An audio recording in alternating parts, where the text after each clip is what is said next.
aujourd'hui, on doit nécessairement mettre l'accent sur le genre. Disons que ce n'est pas nécessairement aujourd'hui, parce que la question du genre, je pense qu'elle se pose depuis des milliers d'années, si on peut s'exprimer ici. Mais elle se pose aujourd'hui avec d'autant plus d'acuité que les changements climatiques ont des effets irréversibles. Et les femmes sont les personnes généralement les plus touchées, pour plusieurs raisons, à cause de leur rôle de femme, et aussi à cause parfois aussi du fait que le changement climatique ou les effets du changement climatique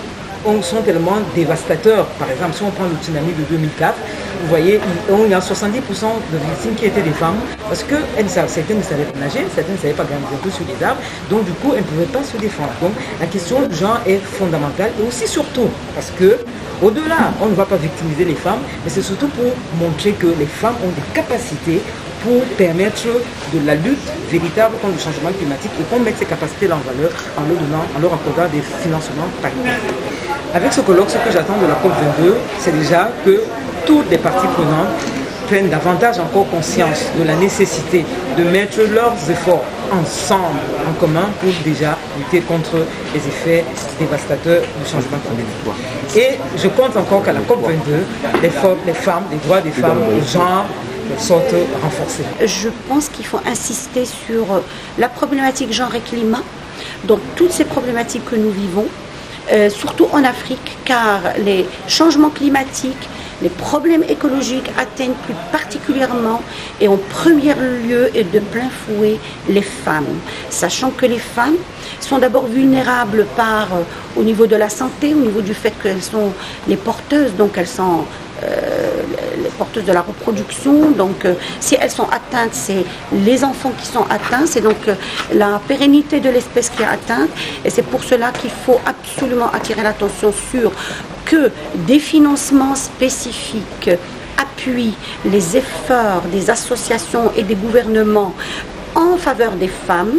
d'encourager par des financements particulier les associations qui travaillent pour aider au développement social des femmes et aussi à la formation au niveau du développement durable,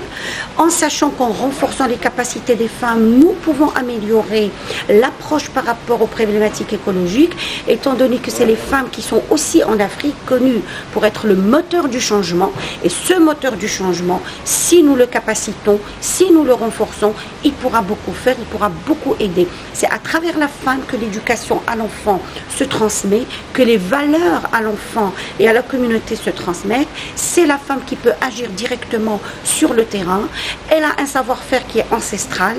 Elle est capable de beaucoup de changements, et donc ce qui est important, donc les financements pour aider les groupes de femmes, mais aussi d'inclure les femmes universitaires, les femmes qui sont impliquées, les juristes, les femmes qui sont impliquées dans le domaine du développement durable, au niveau des prises de décision, au niveau des hautes structures, au niveau des commissions de réflexion, parce qu'elles sont beaucoup apportées. Et nous ne devons pas oublier que dans le cadre c'est un des